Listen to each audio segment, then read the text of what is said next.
I'm delighted today to be joined by Tom Arbuthnot, who's Principal Solutions Architect at Microsoft Collaboration Specialists Modality Systems. Nice to meet you, Tom. Yeah, hey Joe, thanks for the time.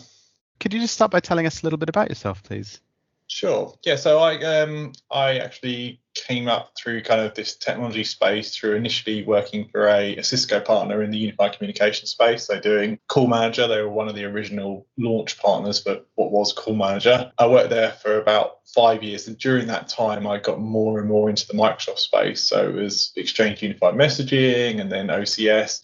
So I jumped over to Modality, where I've worked for quite a few years now, and they're focused exclusively on the Microsoft stack. So that was OCS and Link, and then Skype for Business, and now Microsoft Teams. And what I do there is a few different hats, but the big one is kind of working with big customers in terms of tens of thousands, hundreds of thousands seat count on Microsoft Teams, how they make the most of it, how they deploy it, how they manage it, how they optimize it, that kind of thing. Fantastic. Wow. Sounds like quite a journey. So yeah, I just wanted to talk a little bit about a report we featured you in recently. So this is a who's who in unified communications.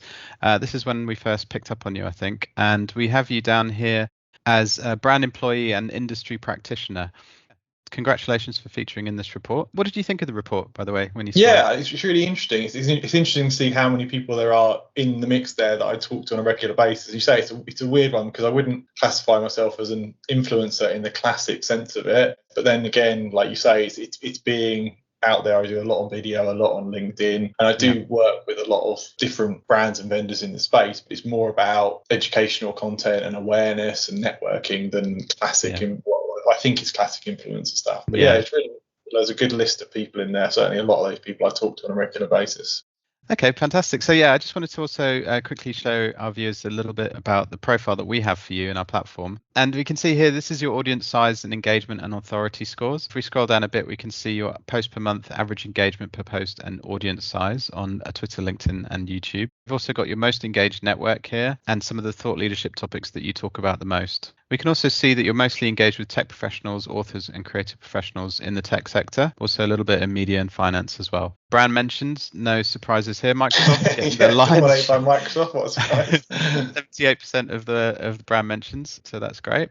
And just flipping over to the showcase tab, so this is some of the stuff that you filled in yourself on the My Analytica page. And also we can see your content in terms of what words you've spoken most about on Twitter and some of the key hashtags that you've used. We've also got some stats for you on LinkedIn as well. So this is your post per month, post reactions, comments, etc. And as you can see on the slider, this is compared to the peer group average. So very high engagement on LinkedIn overall. Yeah, LinkedIn is really big for me because I think because of a lot of the industry people are in there and all the customers are there. So I think a few years ago, Twitter was like my go-to for news interaction, but it's definitely flipped to LinkedIn.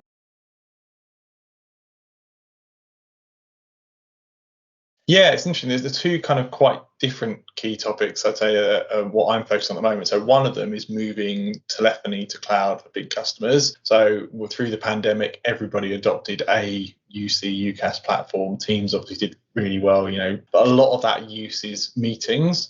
And there's still a lot of work to do to cut over telephony to those new platforms. So that's very tactical, save costs, enable users, that kind of thing. And then there's a bit more of I think, interesting kind of theosophical part, which is hybrid working. So making the most of these platforms, keeping people engaged who are now remote, diverse teams, remote teams, hybrid working, all the buzzwords. But I mean, very practically important. And lots of big organizations are realizing to keep their talent engaged and keep their talent from moving away, they have to work in new ways.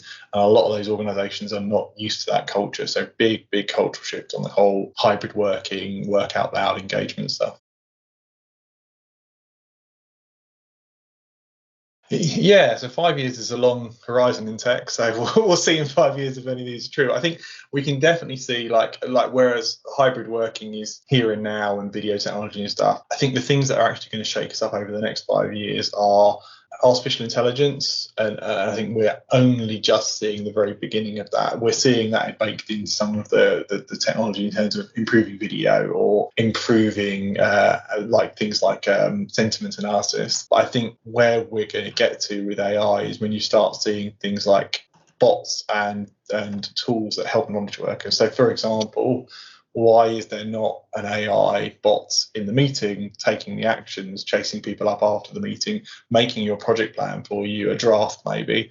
So I think that's one thing that I think will have more of an impact than we realise. And then a little bit more real today is kind of the AR, VR type scenario. So either full virtual reality or augmented reality. And I think that is still early days for that again. And a lot of people think it's a bit weird, but we're seeing that start to be used in specific verticals like manufacturing or anything where you have to have field workers have support from a back office. So I think AR, VR, again, it will have an impact. Who knows where yet, but undoubtedly it's going to be a big deal.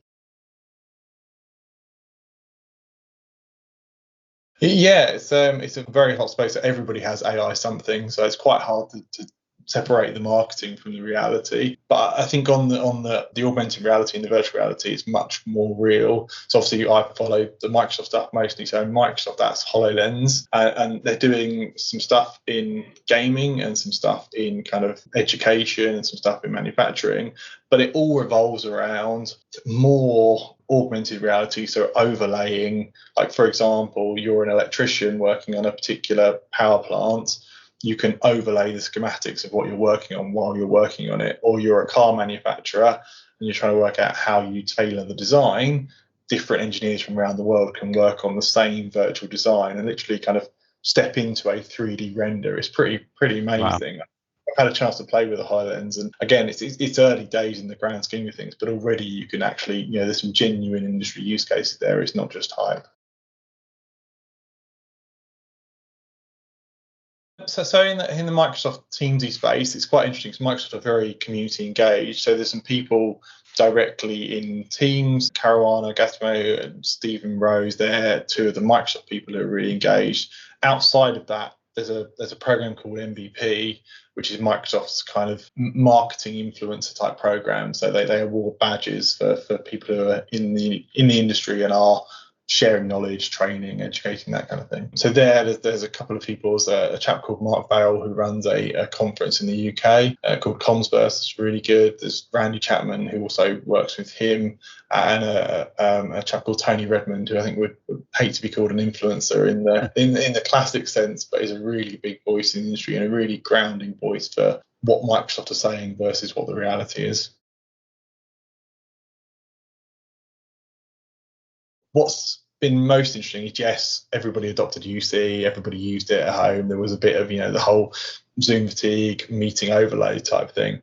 But what the real lasting impact is more interesting to me. So it shook out a lot of, UC is great, but not for our industry. We can't work like that. It doesn't work for us. When it had to be done, it got done. So lots of regulated industries are now doing it. Lots of industries that classically thought in person was the only option are now doing it as well. And I think we've seen this immediate impact of everybody using technology, but I don't think we've yet seen the impact of, oh, wait a minute, I can hire from a way more diverse geography if I'm doing a day a week in the office or a week a month in the office maybe. So I think there's yet to be a bigger impact, which is kind of skilled employees choosing their employer based on how flexible the work environment is, and then big organizations working hard to hire diverse talent and support them remotely. Yeah, so there's kind of an extension of what I do day to day, which is pretty interesting. It's hard to keep on top of all of this stuff, but the contact center / call center / B2C element of this is quite interesting because in many ways that leads the charge. So often consumer tech beats kind of enterprise tech. And what's interesting now is you see lots of vendors, suppliers certainly using chat, certainly using bots, increasingly using video. I think we're going to see a big shift in that industry away from your classic ring up a call center and wait and hold, more towards interactive experiences. tom.qa/me is the one-stop shop for all the links. Fantastic. Brilliant. Well, thanks a lot for speaking to us today, Tom. It's been a pleasure. Great. Thanks, Joe. Yeah, thanks for the time.